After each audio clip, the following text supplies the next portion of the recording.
Chegou a hora, aquela hora que a gente espera a semana inteira. Oh, que coisa boa! Nosso Conselho de Notáveis está aí, presente. Hoje meio desfalcado, Clóvis Bulcão está no estaleiro, Marcelo Pereira, como sempre, trabalhando a 1000 por hora, e isso é muito bom, mas o quarteto que está aí dá gosto.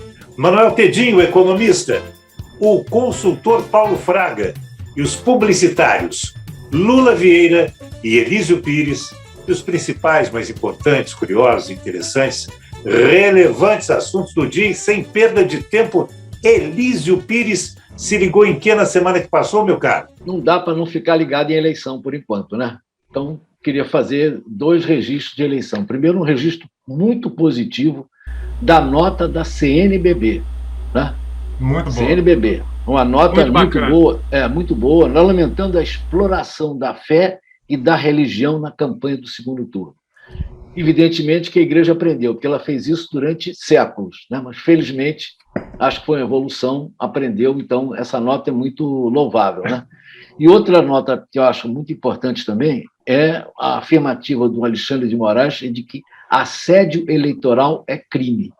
Só para lembrar que vários empresários no Brasil tentaram fazer influência nos seus funcionários para votar nos seus candidatos. E alguns estão fazendo, né? Não, pior do que isso. Não, e vão continuar fazendo. Pior do que isso. Alguns deles, quando o cara vota contra a posição deles, que eles pesquisam nas redes, é contrária à posição do patrão, eles estão requisitando todos os documentos, carteira de identidade, sítio de eleitor, para o cara não votar. Isso aí, então, era caso de cadeia. Lamentavelmente, no século XXI, retornamos a uma prática criminosa que é o assédio eleitoral. É o assédio eleitoral do empregador coagindo, alguns empregadores coagindo, ameaçando, prometendo benefícios para que os seus funcionários votem ou deixem de votar em determinadas pessoas. Eu confesso que eu prefiro assédio sexual eleitoral, mas fazer... Com certeza absoluta. Agora... Agora tem que ter a boa notícia, né? Que eu sempre gosto de trazer uma boa notícia. E a boa notícia é o seguinte: Lula está aceitando a sugestão da Simone Tebet e está diminuindo o vermelho nas suas caminhadas, nas suas concentrações. E uma boa lembrança disso foi o que aconteceu no Complexo do Alemão. Ele, inclusive, estava vestido de branco, né? E tinha, na caminhada lá, tinha muitas pessoas também de branco. Então, eu acho que é uma boa notícia e, mais uma vez, parabéns para a Simone Tebet, ela foi atendida. Pois é, mas a sua musa ficou triste com você, Elísio, porque você falhou com ela. Mas ela agora está na mesma posição. Mas você é um eterno apaixonado, eu sei disso, entendeu? Falaremos disso no final.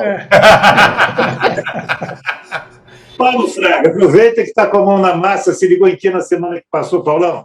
Pois é, dando saudações rubro-negras a todos, mas estou aí atento ao calendário do nosso Flamengo e, obviamente, a questão, 2 pontos que estão me chamando mais atenção. Sem dúvida, é o calendário eleitoral, né?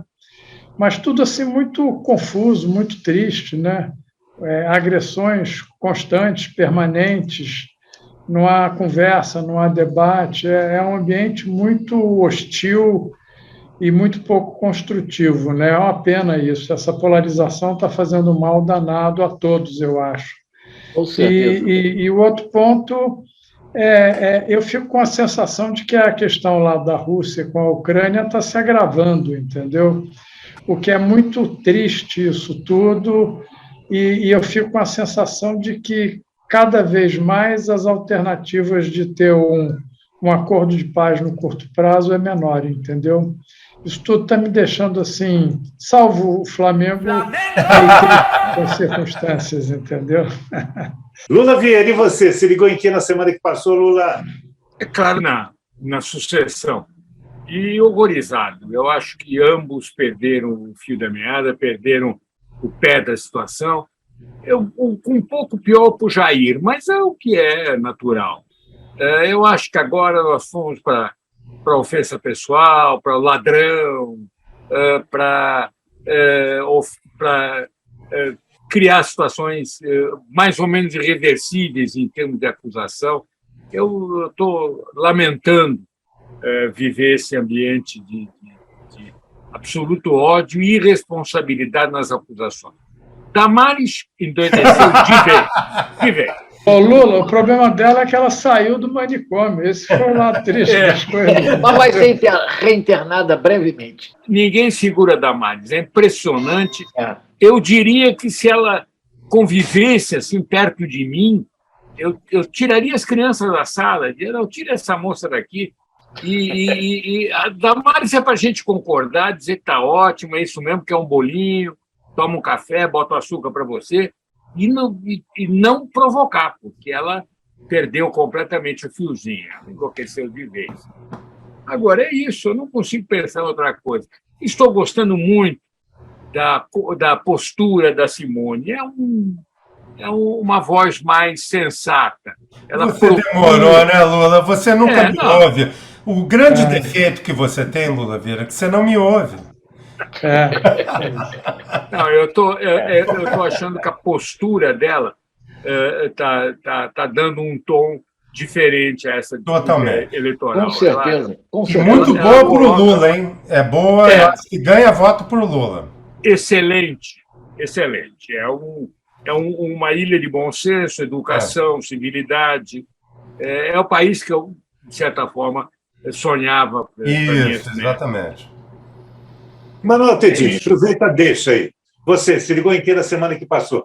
Não, a primeira deixa é a grande tristeza que houve traidores da causa simoniana, né, no primeiro turno. Mas isso a gente deixa para lá, né? Isso é uma... Dê nome aos bois. Dê nome aos bois, né? Não precisa, as pessoas sabem. Não precisa, né? Eu quero dizer o seguinte, eu estou preocupadíssimo com as eleições, por um lado, mas por outro lado, animado com os resultados das pesquisas e sempre lembrando que as pesquisas no primeiro turno erraram muito, mas erraram a intenção de voto no presidente, no atual presidente, mas não erraram na intenção de voto do Lula. Então, como o segundo turno só tem 2, basta acertar do Lula, que é a diferença do outro. Então, eu estou animado, está consolidando a liderança do Lula pequena, não é tão pequena assim, numa eleição normal a gente acha um ganho de 6 pontos percentuais bastante expressivo, a gente está falando de 7, dos válidos, a gente está falando de uns 6 milhões de votos a mais, então é uma coisa que é difícil de reverter em 2 semanas e alguma coisinha que a gente tem. Tedinho, com detalhe, no segundo turno basta ter um voto a mais. É isso. Além disso. A gente não gostaria disso, tá? Eu acho que daria muita margem para discussão. Aliás, tem um mito. Aliás, você, Elísio, que acompanha isso há muito tempo, tem um mito que como que era o nome daquele cara? Que é o Álvaro Vale. Álvaro Vale é a figura. Diz que ele perdeu por um voto uma eleição para deputado. Será que isso é possível? Já aconteceu isso várias vezes, não foi só com ele, não. Cara, mas isso é assim, a probabilidade estatística disso é ínfima, né? Possível, acontece, até porque tem aquele quociente eleitoral, né? Que é muito raro alguém ultrapassar, quer dizer, tem vários casos de gente com mais de 1 milhão de votos, né? Para não falar, não vou nem dizer o nome desse Nicolas aqui, porque é palavrão. Né? Impressionante o pequeno número de candidatos, de eleitos que atingiram o quociente eleitoral. Impressionante. Mas é um número mínimo. Assim, ô Lula, isso é comum. Assim. No nosso sistema de voto isso faz parte. Tiriricas à parte, né? E esse menino de Minas, que eu não entendo nada, isso é um mistério absoluto. Mistério nada, racionalmente entende-se. Mas é um horror para a democracia isso, né? É uma coisa que tem me incomodado muito, como que a gente vai levar a discussão sobre o sistema político no Brasil. O sistema hoje, ele ajuda o incumbente, né? O cara que já está, que a reeleição do incumbente, contra a inovação, particularmente com essa ideia do voto, da financiamento público de campanha, que o poder de decisão de quem leva dinheiro é poder do presidente do partido. Então, eu acho isso uma tragédia para o Brasil. Tem uma importância fenomenal de criar linhas de acesso para novos entrantes, para a renovação desse quadro. E isso eu acho que é o que mais me estimula a pensar hoje. O problema é que quem tem de decidir isso é quem tem o poder, é claro, é quem é o incumbente. Nenhuma vontade de mudar aquilo, só mudam para melhorar para eles, como fizeram agora. E, portanto, Barbosa, a importância do ativismo civil, quer dizer, de fazer muito barulho nas ruas. A gente esquece que 2013 foi um ponto de inflexão importante para a nossa democracia. As manifestações de 2013 foram fundamentais para a mudança e geraram, inclusive, um espaço para essa extrema-direita que está aí. Quer dizer, teve um lado bom, que é a avaliação de quanto que o Estado entrega para o cidadão, ou seja, a vontade da reversão da subordinação da vontade do Estado sobre os eleitores, os cidadãos, melhor dizendo, e quanto que o Estado deve estar subordinado à vontade do cidadão. Eles usaram a crise de 2013 para aprofundar o poder dos políticos de Brasília sobre a população. Quer dizer, esse orçamento secreto é um... Orçamento secreto é a excrescência total. Total. Você só aceita a ideia nos investimentos para arma de guerra. Né? Você não pode ficar explicando quanta fuzil você comprou e tal, tudo bem. Agora, tirando isso, o orçamento secreto é pura sacanagem. De um Congresso que não se renova, porque até a renovação é de, em esmagadora maioria, deputados estaduais que pularam para cima ou vereadores. A gente acha os nossos deputados federais ruins, né, o Barbosa? É porque o pessoal não conhece ainda os estaduais. Vocês sabem, dentro do que vocês estão falando, é um dado que foi publicado, é de que dos deputados federais eleitos, apenas 28 deles foram com seus votos próprios. O restante todo foram reflexo do quociente eleitoral. É uma deformação gigantesca. Mas, Paulo, nosso sistema eleitoral é feito para isso. Eu discordo também, eu estou com você, tá? Eu acho ruim. Então, para fazer isso, a gente tem que... É por isso que eu estou falando do ativismo político fora das estruturas dos legislativos, para a gente tentar mudar isso, porque enquanto tiver voto proporcional e não um voto distrital ou distrital misto, que é a minha preferência, isso vai continuar assim. Enquanto tiver o financiamento público, quem vai decidir quem recebe o dinheiro é o presidente do partido, que vai dar para os dele. Eles sempre dão, você pode olhar em qualquer número, a divisão de recursos eleitorais, do fundo eleitoral, vai sempre para os incumbentes. Ou seja, quem é deputado ganha mais dinheiro de quem quer ser deputado. Então, renovar dentro do sistema hoje é muito difícil. A gente precisa ter um ativismo político da sociedade civil forte o suficiente para mostrar para o Congresso que isso não é razoável, que a gente precisa mudar. Mas incumbente é amante? Neologismo. É amante, é mulher ou marido não oficial. Isso é anglicismo e eu só estou usando porque os jornais estão usando, né? Então, isso está acontecendo ele não é como uma moça dizendo, ele não é meu marido, é apenas um incumbente. Assim, só para o público, você sabe o que é. O incumbente é a pessoa que tem o cargo e quer se reeleger para esse cargo. Não, só para enfatizar, não é incumbente, é incumbente. Exatamente. Mas eu estou falando cumbente. Você falou incumbente. Não, mas é com M, é porque eu estou falando... Cumbente. Foi provocação pura, seu Emanuel. Ô, Lula, e aí, vamos ler o que essa semana, Lula? Olha aqui, tem um livro dele, dois. Um eu vou repetir, já falei, mas eu não posso deixar. O livro que nasceu de uma mudança de perspectiva, que é a biografia do Milton Nascimento. Ela ia escrever uma tese universitária, ela é uma professora, uma escritora e tal, sobre a cidadezinha dela, a cidade de Três Pontas.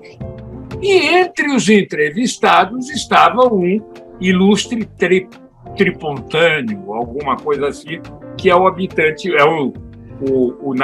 quem nasceu em Três Pontas. E entre eles, Milton Nascimento. Ela foi lá e tentou uma entrevista sabendo que ia ser muito difícil. Milton é muito tímido, meio arredio a essas coisas. E, no entanto, os dois se deram maravilhosamente bem. E, em vez da história de Três Pontas, ela escreveu a história de Milton Nascimento. É um livro bem alentado, mas aqui não só ele, como todos os amigos, contaram uma história deslumbrante, que é de um dos maiores compositores brasileiros de todos os tempos. A autora é Maria Dolores, que hoje já está morando fora de Três Pontas, mas que ficou muito tempo lá na cidade e foi entrevistar todos os tripontanos, se é que é assim que se chama, e para poder contar a história. E depois todo mundo que participou da história de Milton Nascimento. Esse autor, esse músico, esse cantor absolutamente extraordinário, esse orgulho, essa honra brasileira de tê-lo como um conterrâneo. O livro é magnífico, ela escreve muito bem e ela conseguiu realmente as mais deliciosas entrevistas a respeito da convivência com Milton Nascimento. E só para fazer muito rapidamente, esse livro aqui eu acho muito importante ler para aprender. É Como Mentir com Estatísticas. É um livro perfeito. Você percebe que qualquer tese tem uma estatística provando que ela é verdadeira. Basta saber manipular. O livro é uma lição e é uma delícia, porque eu fiquei inventando teses e aplicando aqui os ensinamentos, eu consigo falar qualquer besteira e provar que eu estou certo. Isso aí é o livro do Messias, não? É Arvin Guys, é um autor americano, professor vulgarmente conhecido como Messias, né? Como Messias. Seja o que for, ele prova que é possível. Agora, quem conhece estatística e sabe estatística, econometria, essas coisas, consegue derrubar um cara desse fácil. Mas, de fato, você pode manipular número do jeito que não. O livro é mais pro humor. Não claro. Chega a ser um manual sério de como mentir. Mas é muito gostoso. E você descobre o quanto você já foi enganado. Né? Eu queria propor um livro absolutamente não novo, mas absolutamente fundamental. É maravilhoso. Para entender o Brasil, que é o Raízes do Brasil, de Sérgio Buarque, um livro da década de 50, se não me engano, ou 40. É maravilhoso esse livro. E é o livro que explica o Brasil de uma forma absolutamente compreensível. Minto, é um livro da década de 30, de 1936. É um livro irrecorrível, é um livro necessário, é um livro que devia estar no ensino médio, para falar a verdade. E você entende por que chegamos onde chegamos. É isso. Engraçado. É cordial, são os homens que nem eu e o Lula, né, que faziam. Exatamente. É gente que nem a gente que fez essa bosta. E com um detalhe, essa década aí é uma das mais importantes da história do Brasil. Sem dúvida nenhuma. Teve o Caio Prado Júnior também, que é importante. Um pouquinho mais tarde, mas começou a escrever nessa época, que é muito interessante. E que o Cafu, que é o Jorge Caldeira, que é uma figura espetacular, parece que nasceu para contradizer o Caio Prado Júnior, mas com muita eloquência, muita pesquisa. Mas os dois são, eu diria que Sérgio Buarque é uma coisa, o Caio é outra, Jorge Caldeira uma terceira, e todos importantes para entender o Brasil. Com certeza, olhar sob óticas diferentes um pouco, né? Que se complementam de certa maneira, né? Caldeira meio que contradiz o Caio, mas é importante, mas é bom. Pois é, ângulos diferentes. Né? Isto posto, vamos ao ponto. Paulo Fraga, semana que vem, se liga em quê, Paulão? Eu estou aí ligado nesse ambiente complexo que a gente está vivendo, né? E que eu já comentei antes. E, por mim, essa eleição teria que ser esse fim de semana, entendeu? Para não ter que enfrentar essas mazelas que a gente vai ter que enfrentar ainda aí pela frente, entendeu? Vai vir muita porcaria ainda. E vamos ver aí o que vai dar, entendeu? Não, eles perderam a vergonha na cara, o Paulo Fraga, e agora estão falando qualquer coisa. Agora vale tudo. Vale tudo. A mãe é barbuda, o pai é cabeludo. A mãe é barbuda é espetacular. O pai cabeludo é um contrassenso, eu não posso dizer isso. Elísio Pires, se liga em quê na semana que chega, Elísio? Estou ligado numa coisa nova que está surgindo na política brasileira, nova, muito boa, né? Que é um símbolo, aliás, uma história iniciada com a tal da Simone Tebet, né? Mas é o símbolo da participação, da ampliação da participação das mulheres na política no Brasil. E esse novo símbolo, sabe como é que se chama? Não. Alguém pode dizer o nome dela? Aqui não. Só eu, pô. Não é Tabata Amaral. Alguém tem alguma dúvida? Só para lembrar, a Tabata... Eu ia falar imaginando que era isso. Não necessariamente eu concordo, a primeira vez que foi eleita deputada federal em São Paulo, teve 264 mil votos. Agora, na última eleição, ela passou para 337.873 votos. É uma figura realmente... Né? É uma nova Simone. Elísio, eu posso te lembrar uma coisa? Ela falou antes de ser eleita ainda, quando estava começando a vida de ativista. É bom lembrar que a Tabata, se tem 30 anos, é muito, tá? Ela 28. Pois é. Então, 28. Ela falou antes de 1993. Então, antes de ser eleita da primeira vez, ou seja, há mais de 4 anos, ela disse que ela quer ser presidente do Brasil. Eu acho absolutamente razoável. Para começar, já estamos começando aqui a campanha dela para prefeita de São Paulo em 2024. Acho que é o primeiro passo. Vamos com calma. Não, e outra coisa, ela agora está penetrando no Nordeste. Por quê? Está namorando... Por causa do namorado que é prefeito de Recife. Prefeito de Recife. E PSB, que aliás é o mesmo partido dela.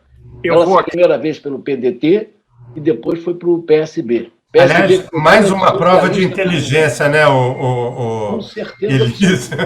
Eu vou fazer uma intervenção machista, chauvinista, irresponsável, inoportuna. Como de hábito. Mas, além de tudo, ela é muito bonitinha. Ela tem uma coisa de uma, assim, sem ser mulher ou homem, ela tem uma coisa de uma pessoa íntegra. Detalhe, né? É uma cientista política formada onde? Em Harvard. Com dinheiro de Jorge Paulo Lemann. Quem não gosta dele... E quem não gosta de Jorge Paulo Lemann, que se ferre, porque Jorge Paulo fez muitas coisas boas, entre elas, investir na Tabata. Foi uma pessoa... E ela tem uma formação excelente e tem um raciocínio. Ela fala claro, ela explica o ponto de vista. Não, recomendo, inclusive, vocês podem acessar no UOL, tem uma entrevista dela de mais de 1 hora. Excelente entrevista, vale a pena assistir até o final. Eu quero te dizer o seguinte: você pode ser muito bem informado, você pode ser brilhante, gênio, tem muito gênio, enfim, que é muito focado demais. Tá? Ela tem bom senso. Ela tem bom senso e tem empatia. Ela ouve as pessoas, ela entende o que os outros estão vivendo, inclusive pela origem dela, né? Ela tem uma origem. Não, mais do que isso, ela quando erra, ela reconhece que errou. Claro, votando na Câmara, ela reconhece. Então é uma coisa. Isso que você falou, Manuel Tedin, é uma coisa que em algumas pessoas caiu de moda. É ouvir e ponderar. Eu acho que você falou, ela tem essa capacidade. Com certeza. Isso transforma numa pessoa excepcional. Quer dizer, que te ouve, te respeita respeita a sua opinião e coloca seu ponto de vista com delicadeza, com clareza. Processando o que você falou. Processando o que você falou. Está se candidatando à sucessão da Simone Tebet, né, que vai se eleger em 2026. Isso. Aliás, uma boa dupla, hein? Presidente e vice-presidente, ó. Muito bom. 2030. Lula Vieira, você se liga em que na semana que chega, Lula? Também na continuidade da briga pela presidência, eu não consigo pensar em outra coisa. Eu tento mudar de assunto comigo mesmo. Eu tento assistir série, mas daí não consigo.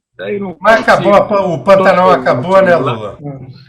Pois é, era a única coisa que me distraía. Eu tenho com o Pantanal uma relação afetiva muito forte, porque eu trabalhei muito na primeira versão e adorei a segunda, não tenho nenhuma nostalgia boba a respeito da primeira, gosto da primeira, mas também gosto muito da segunda, e senti um vazio realmente muito grande. É engraçado que a gente que eu trabalhei muito todo o tempo, novela, público, né? E as pessoas falavam do vazio que dá a fim de novela. Como nunca vivi como espectador, vivi agora. Acabou o Pantanal, eu não sabia o que fazer à noite. Acabou o Jornal Nacional, eu ficava pensando, e agora? Para que serve a vida? Pois é. Tá bom. Meu caro Manuel Tedin, se liga em que na semana que chega, Manuel? Então, eu me ligo nas novas pesquisas, as pesquisas da semana ainda estão boas. Vamos ver o que acontece semana que vem. O desempenho do presidente foi terrível, dele e da turma dele ontem em Aparecida foi uma coisa detestável, para variar. Eu acho que ele perde nisso, então vamos ver o que os números dizem semana que vem. E estou muito preocupado também com a Ucrânia, mas tem alguns sinais assim, muito sutis de fraqueza do Putin, tá? Então vamos ver o que vai acontecer ali. Ele está exacerbando nos foguetes que está mandando na Ucrânia, para cima da Ucrânia. Por outro lado, a Ucrânia começa a receber sistemas de defesa antimíssil. Eu acho que o Putin vai ter que está começando a sofrer pressão interna, o que é uma coisa boa. Vamos ver o que vai acontecer. O momento do mundo está interessante, não necessariamente no bom sentido. Vamos ver se os filhos do Putin tomam vergonha na cara e fazem uma pressão. Pois é. São filhos do Putin. Eles moram no Brasil, né? Nem todos. Tem muitos na rua. Nós não somos privilegiados. Eu acho que filhos do Putin se distribuem tá certo, pela humanidade. Tá certo. Paulo Fraga, Manuel Tedin, Elísio Pires, Lula Vieira. Esse timaço volta semana que vem com o nosso prazer e deleite para a gente aprender muito mais.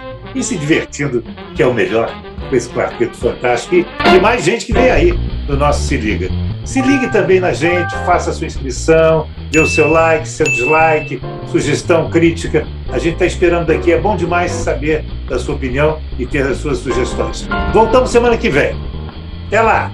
Viva Socorro! Viva Socorro! Viva! Viva! Um abraço! Tchau, tchau! Se liga!